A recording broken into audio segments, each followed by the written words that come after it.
Okay, take a look at this. This is using the tablet's GPS. It's open sky, right? And we're right near the window. Keep in mind, you can make your tablet more accurate by mounting it this way, under the windshield. That'll make it a little bit more accurate. Now, note, the error is like 7 meters. Now, I know when we get into the city, that's going to be up to like 30 meters. It's going to be probably nearly a half a football field, and the thing is going to be struggling. It's going to be struggling. Now, let's go to our thing here, right? And I know some of you guys are scanning this. There are no illegal applications on this tablet.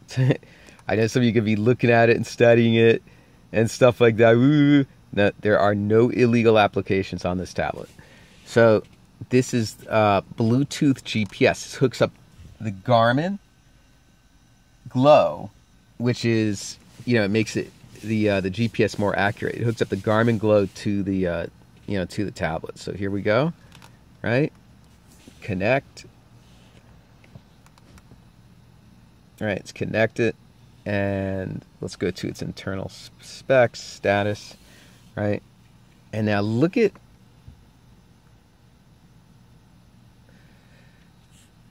accuracy, 1.8 meters. So the accuracy we were getting off of the tablet GPS was between 6 to 8 meters. And like I said, out in the city, that's going to be like 30 meters when we're out in the city. And down in the financial district, it's going to be totally insane. As you know, the financial district where no GPS roams. But see this, the meter, it was at 8 meters error with the tablet, and now we're down to 2. So divided by 4. So if it's at 40 meters, on the tablet with our Garmin GPS in the city, it's going to be, down to 10 meters, which is acceptable.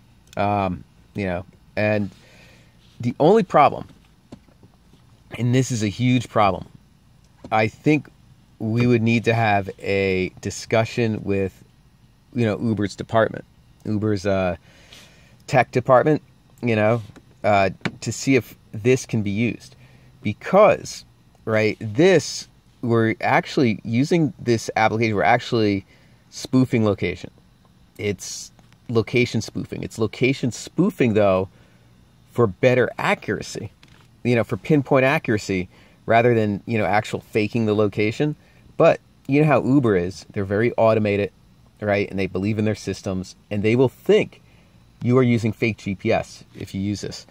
I'm thinking of maybe just setting up the tablet in that clip that I showed earlier, in the beanbag clip, and putting it up there, putting it under there, and then typing in the address manually into Waze, right? And I think, just separating that and keeping these things separate, I think that's probably the way to go. That's probably how I'm going to do it in the future. So this is great. This is awesome. This will make your thing more accurate. The only thing, and this is the fatal part about it, is that, they might think you're using fake GPS if you use this application. I would need, in order for me to feel confident about using this application, I would need to go into the office and get specific permission from them inside the office and watch the guy type it into the computer before I started using this. That's the only way I think I would feel a little bit confident using it. I wouldn't just start using this, because if you just started using it and assumed, right, you might get deactivated. And then, you walk in there, you got your Garmin Glo in hand, you're always using this, right? And they don't believe you. Uber generally does not believe you at all. So that's one, warning about this whole thing. But a good thing is look at how many satellites this thing is. This thing is a beast. This is the latest technology for this thing here.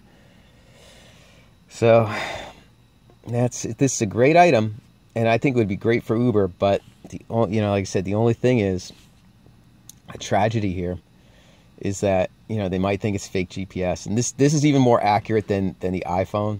So you notice, look, enable mock GPS provider, and like I said, this software ties in this little box. in there, and technically it does spoof the location, but it's spoofing the location, to a more accurate location, right? And that's what it's doing.